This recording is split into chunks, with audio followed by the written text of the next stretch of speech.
Hello friends, welcome to our channel. मैं सत्य प्रकाश। मैं आज आपको त्रिकोणमिति के क्वेश्चन बताने वाला हूं। यहाँ पे क्या है, प्रश्नावली 8.1 के क्वेश्चन हैं जो एनसीईआरटी की बुक से लिए गए हैं। यहाँ पे हम इनको सबसे आसान विधि से हल करके दिखाएंगे। इसके ये जैसे हमने क्वेश्चन ले लिया है, इसको हल करने के 3-4 तरीके हैं। इस वीडियो में हम आपको एक तरीके बताएंगे, 2 तरीके बताएंगे कैसे हल किया जाएगा। ठीक है, चलिए। तो यहाँ पे हम देखते हैं क्या है। हमको दिया गया है यदि 15 cot a बराबर 18 हो तो साइन a और सेक a का मान ज्ञात करना है। 15 cot a बराबर कितना दिया गया है, 8 के बराबर, तो इतना का मान ज्ञात करना है। तो यहाँ पे हम 15 cot a बराबर 8 दिया गया है, तो cot a का पहले मान निकाल लो। तो cot a हो जाएगा 8/15 हो जाएगा 8/15। अब देखो, तुमको ये चीज़ पता होना चाहिए कि साइन का उल्टा होता है क्या, कॉसेक होता है 1/cosec थीटा, और कॉस का उल्टा होता है 1/sec थीटा, और टैन का उल्टा होता है तुम्हारा 1/cot थीटा। इसी प्रकार इसको लिख सकते हैं क्या, कॉसेक थीटा बराबर 1/sin थीटा, और सेक थीटा बराबर 1/cos थीटा, और cot थीटा बराबर 1/tan थीटा। ये चीज़ हम लिख सकते हैं।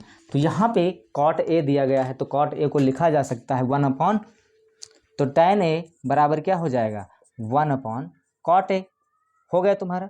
तो tan a बराबर हो जाएगा 1/cot a का मान 8/15। ये 15 ऊपर चला जाएगा तो 15/8 हो जाएगा। इतना निकल आया तुम्हारा मान। अब हमको क्या ज्ञात करना है, साइन a और cos a का मान ज्ञात करना है। तो साइन a cos a का मान कैसे ज्ञात किया जाएगा, तो यहाँ पे हम आपको पाइथागोरस प्रमेय से हल करके बताएंगे। तो यहाँ पे हम पहले एक समकोण त्रिभुज बना देंगे, क्योंकि पाइथागोरस प्रमेय उसी में यूज होती है, समकोण त्रिभुज में। तो यहाँ पे कोण A है, B C है, तो क्या क्या दिया गया है, तो यहाँ पे एक फार्मूला आपको बताया था, लाल बटे कक्का लाल बटे के ए। ये होता है साइन के लिए, होता है कास के लिए, होता है टैन के लिए, है तुम्हारा l/a। तो लंब कितना है, 15 है, और आधार कितना है तुम्हारा, 8 है। ये इतना तुम्हारा पता है तुमको। अब देखो, त्रिभुज की जब 2 भुजाएं पता हो तो तीसरी भुजा हम आराम से पता कर सकते हैं। किसकी सहायता से, पाइथागोरस प्रमेय की सहायता से। यहाँ पे लिखेंगे पाइथागोरस प्रमेय से, पाइथागोरस प्रमेय से। क्या है पाइथागोरस के प्रमेय, कर्ण का स्क्वायर बराबर होता है किसके, आधार के स्क्वायर प्लस वो लंब के स्क्वायर के, ये होता है। तो कर्ण कितना दिया गया है तुमको निकालना है, तो ऐसे हमको पता करना है, इसका स्क्वायर हो गया। आधार है 8 का स्क्वायर, और यह है 15 का स्क्वायर, तो ये हो जाएगा, इधर कर रहे हैं। यहाँ पे AC बराबर कितना, AC स्क्वायर बराबर 8 रहिया 64, 15 में 225। तो यहाँ पे 5 4 9 हुआ, 6 2 5 4 9, 6 2 8 और 2 289। AC बराबर हो गया तुम्हारा 289। तो यहाँ पे AC बराबर कितना आ जाएगा, AC बराबर आ जाएगा वर्गमूल 289। तो यहाँ पे 17 को 17 से गुणा कराएं, देखें 17 को 17, 7 7 49, 7 7 4 11, 7 1 9, 7 1 8, 1 1 2, इतना आ गया 289। तो यहाँ पे 289 का हम गुणनखंड कराएंगे आभाज, तो ये आ जाएगा 17 × 17। ये 17 का जोड़ा बना, तो AC बराबर कितना आ गया तुम्हारा, AC बराबर आ गया तुम्हारा 17। आता है प्लस माइनस में आंसर, लेकिन यहाँ पे हमने प्लस ले लिया क्योंकि दूरी होती है प्लस में। तो ये क्या है तुम्हारी 17 आ गई, 17 सेंटीमीटर। ठीक है, ये 17 सेंटीमीटर आ गई। अब हमको निकालना है क्या, साइन A। तो साइन A बराबर होता क्या है, लंब बटा आधार, लंब बटा आधार। तो लंब कितना है तुम्हारा, लंब बटा आधार नहीं, लंब बटा कर्ण। तो यहाँ पे लंब कितना है, 15 है, कर्ण कितना है, 17। यही तुम्हारा आ गया साइन A का मान। साइन A बराबर हो गया तुम्हारा 15/17। ठीक है। अब हमको निकालना क्या, सेक A। तो सेक A हम निकालेंगे, पहले इसके पहले हम निकाल लें कॉस A। तो कॉस A बराबर होता है क्या तुम्हारा, आधार बटा कर्ण, आधार बटा कर्ण। तो आधार कितना है तुम्हारा 8 है, कर्ण कितना है 17 है। तो ये आ गया तुम्हारा कॉस ए। अब देखो कॉस ए का उल्टा होता है साइन ए, सेक ए, तो सेक ए लिख सकते हैं, सेक ए बराबर कितना 1/कॉस ए। तो यहाँ पे आ जाएगा, इसको पलट दो तो सेक ए बराबर हो जाएगा 17/8। यही तुम्हारा आ गया आंसर। ठीक,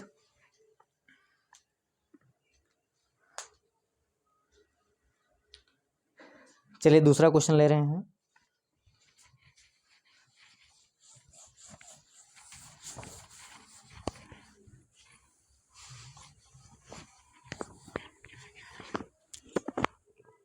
यदि कोण ए और क्या दिया गया है, यदि कोण ए और कोण बी न्यून कोण है, न्यून कोण है, न्यून कोण है, जहां कॉस ए बराबर कॉस बी, तो दिखाइए कि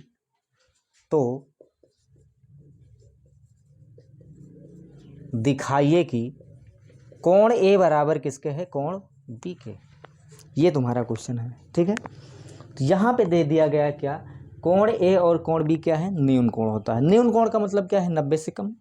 न्यून कोण का मतलब क्या है, 90 से कम है। तो यहाँ पे ये जहाँ पे क्या लिखा है कि कॉस ए और कॉस बी है, ये जो कोण है ये क्या है, न्यून कोण है। ए बी क्या है, न्यून कोण है जो 90 से कम है। तो यहाँ पे दे दिया गया है कि कॉस ए बराबर है क्या, कॉस बी के। तो इसको लिख दो क्या, कॉस 90 माइनस का ए बराबर कॉस 90 माइनस का बी। क्यों, क्योंकि दे दिया गया है ये न्यून कोण। यहाँ पे लिख दो कि यहाँ पे जहाँ कोण ए कोण बी क्या है, न्यून कोण है, न्यून कोण है, कोण है। ये वाला दे दिया गया तुमको क्वेश्चन। अब देखो यहाँ पे ये कॉस ए इधर है, कॉस ए इधर है, एक आपका फार्मूला चलता है, ये वाला कॉस इधर जाएगा तो कॉस इनवर्स में बदल जाएगा। तो यहाँ पे लिख सकते हैं 90 माइनस का ए बराबर कॉस इनवर्स कॉस 90 माइनस का बी। तो कॉस इनवर्स कॉस ए होता है ए के बराबर, तो यहाँ पे लिख दो 90 माइनस ए बराबर 90 माइनस का बी। इधर लिख दो क्या कि कॉस इनवर्स कॉस ए बराबर होता है ए के बराबर, इतना लिख दें। अब देखो ये वाला 90 इधर है तो माइनस हो गया, तो 90 माइनस का 90 माइनस ए, इधर बचा माइनस का बी, 90 से 90 कट गया तो यहाँ पे बचा माइनस ए बराबर माइनस का बी। माइनस से माइनस खत्म हो गया, ए बराबर क्या बचा, बी। तो कोण ए बराबर किसके है, कोण बी के है। यही हमको क्या था, दिखाना था। कितनी आसानी से दिखा दिए। ठीक है, चलिए ये वीडियो आपको अगर पसंद आई हो तो वही क्या करना है, सब्सक्राइब शेयर और कमेंट करना है अगर पसंद आई हो तो, और वीडियो को पूरा देखिएगा तभी आपको समझ में आएगा। चलिए ठीक है, तब तक के लिए नमस्कार, धन्यवाद, जय हिंद, जय भारत।